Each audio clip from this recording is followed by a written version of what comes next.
I went through financial control, emotional abuse, including aggressive threatening me to take my daughter from me, kicking me out of the country since my daughter's birth, corporal family punishment, including the child, also blocking us to visit my family for 5 years. I wasn't helped or heard by anyone because the social services always thought I was making things up, because when my father found out I was opening up and getting help, he would reach out to them and make lies that I had mental issues, then would lock me up and starve me for days. The way perpetrators psychologically break you, they make you feel to blame, like it's your fault, but it's not your fault.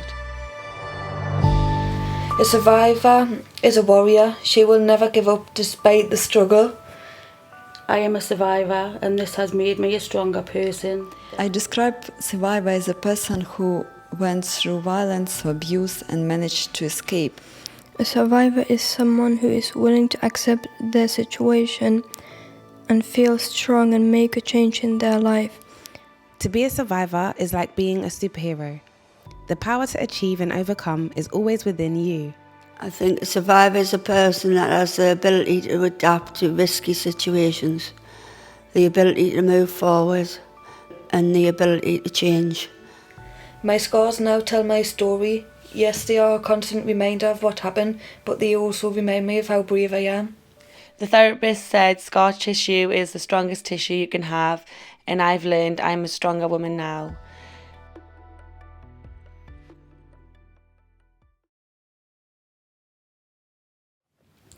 Things could improve by a lot of services, by people listening more to women.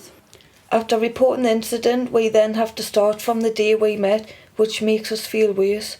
We should just have to concentrate on the actual incident and not our history, as that can make us go through the ordeal once again, and that can have a negative effect on our mental health. What could be improved for survivors is a lot more support. Someone who will listen and be understanding that feelings are involved in being in such situations. Social workers need to see and realise families are not textbook families. We are not perfect. I'm autistic. I don't understand body language and can't pick up on social cues. That has its own challenges, especially with social services.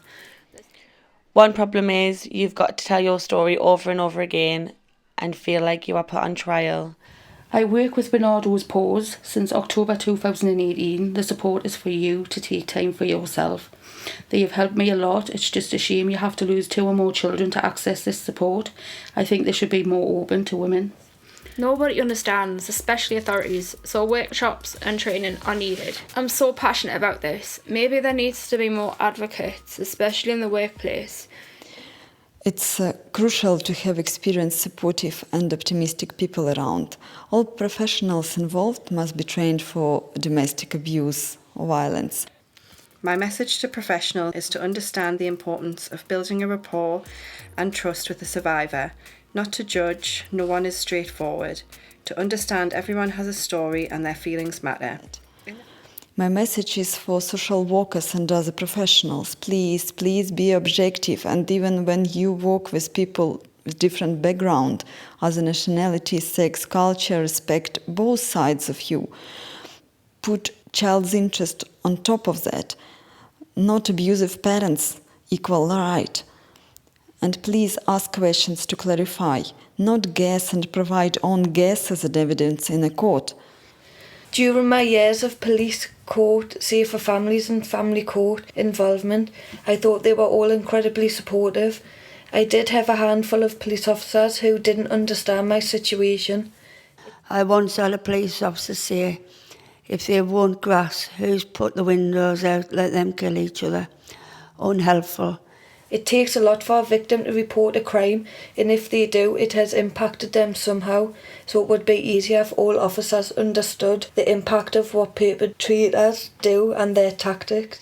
The police don't have enough staff. They say they don't have enough people or resources. There are different categories of crime and you might not be a priority because of the lack of resources. My message is for the court and judges. Please take into consideration the victim's vulnerability. Being emotional is normal. Victims do their best to protect themselves and children. Please understand it carefully, especially when the perpetrator has highly paid solicitors. Services need to realise that women might be trying to get away from the domestic abuse relationship, but unable to, as they are still in the background controlling us and putting us down through social media and texts. But if we can change how people are helped, we can save lives. We need to protect the most vulnerable in society and help people who won't help themselves. How to prevent DV in the first place, in my opinion. I think awareness discipline should be provided to all schools for all children.